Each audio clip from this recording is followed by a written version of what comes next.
Hello, everyone, and welcome back to English for Everyone podcast. I'm Rachel. And I'm Joey. We are so happy to have you with us today. Today, we are going to explore the world of modern living. We want to talk about how we navigate our social lives, our careers, and our personal growth. That's right. And today we are talking about something that affects every single person listening, but we often keep it under wraps. We are talking about stress and mental well being. Under wraps, that's a great way to start. It means keeping something secret or hidden. For a long time, people didn't like to admit they were stressed, but today it's a hot topic. It really is. We live in a world that is always on.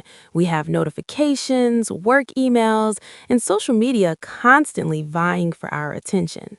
Vying for attention. That means competing with others to get noticed. It's no wonder we all feel a bit burned out lately. Rachel, have you ever reached that breaking point?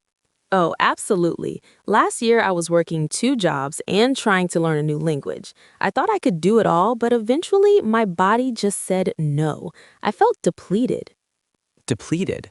That means your energy is completely used up. You're like a battery at 0%. When you get to that point, even simple tasks like doing the dishes feel overwhelming. Exactly. And overwhelming is a word our listeners use a lot. It's that feeling when the weight of the world is on your shoulders. You feel like you're drowning in your responsibilities. When I feel that way, I tend to procrastinate. I know I have a lot to do, so I just sit on the couch and watch TV instead. It's a vicious cycle. A vicious cycle is a sequence of events where one problem causes another, which then makes the first problem worse. You're stressed, so you don't work, so you get more stressed. So, how do we break the cycle? My doctor told me I needed to practice mindfulness. Mindfulness, that's a big buzzword right now. It just means being present in the moment and not worrying about the past or the future. It's about grounding yourself. I tried it. I went to a meditation retreat for a weekend. I had to be silent for 48 hours. Rachel, it was the hardest thing I've ever done. I realized my mind is a very noisy place. I can imagine. We call that monkey mind, when your thoughts are jumping from one branch to another and won't stay still. But you don't need a retreat to manage stress. You can just take a mental health day. A mental health day. That's a day off from work specifically to rest your mind, not because you have a physical cold or fever. I think everyone should normalize that. I agree. Normalizing means making something seem regular or acceptable. We also need to talk about self-care. It's not just bubble baths and chocolate, Joey. Darn, I liked the chocolate part. What is it then? It's about setting boundaries. If a friend is constantly draining your energy with their drama, you might need to distance yourself. Draining your energy. We call those people energy vampires. They just take, and you feel exhausted after talking to them. Exactly. True self-care is saying no so you can say yes to your own health. It's also about exercise and sleep hygiene. Sleep hygiene. That sounds like washing your pillows. Not quite. It means having good habits that help you sleep better, like not looking at your phone an hour before bed. If you don't sleep, your stress levels will skyrocket. Skyrocket means to increase very rapidly and suddenly. And when stress skyrockets, we often get irritable. We snap at our loved ones. Snapping means speaking to someone in a quick, angry, or sharp way because you're stressed or tired. It's usually a warning sign that you need a break. My warning sign is when I start overthinking everything. I imagine the worst case scenario.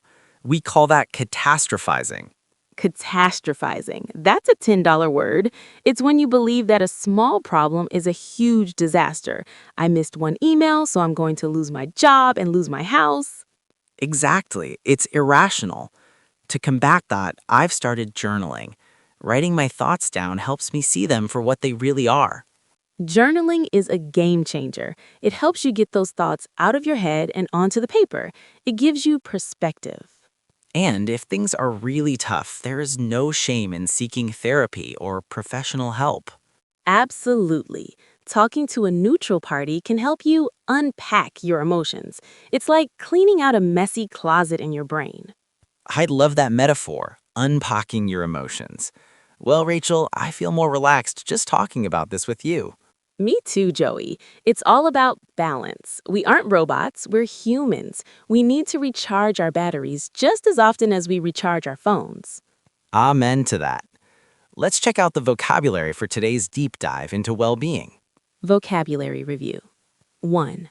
Under wraps, idiom, meaning kept secret or hidden. The company kept the new project under wraps until the official launch. 2. Vying for attention, phrase verb, meaning competing with others for notice or importance.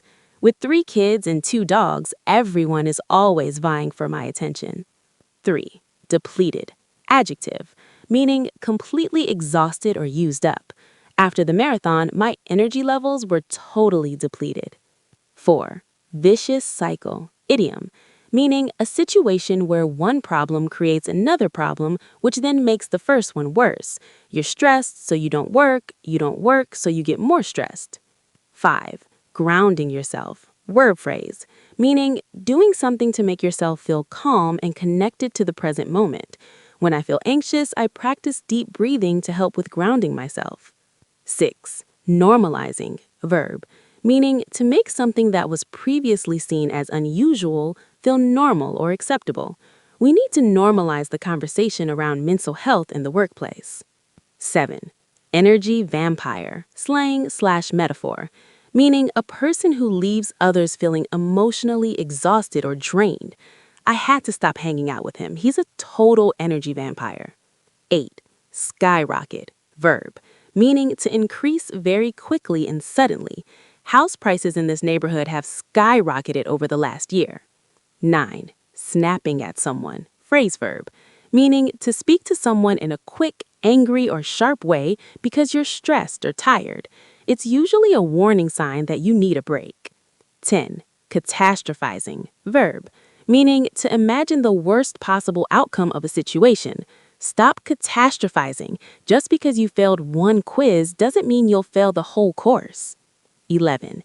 Game changer, idiom, meaning an event, idea, or procedure that affects a significant shift in the current way of doing or thinking about something. Using a standing desk has been a game changer for my back pain.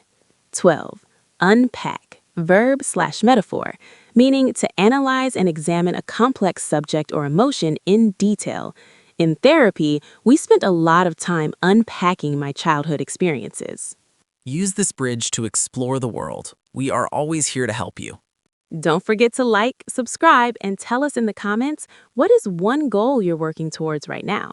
We love reading your goals. They inspire us. Until next time, keep practicing and stay positive. See you soon. Bye-bye. Goodbye.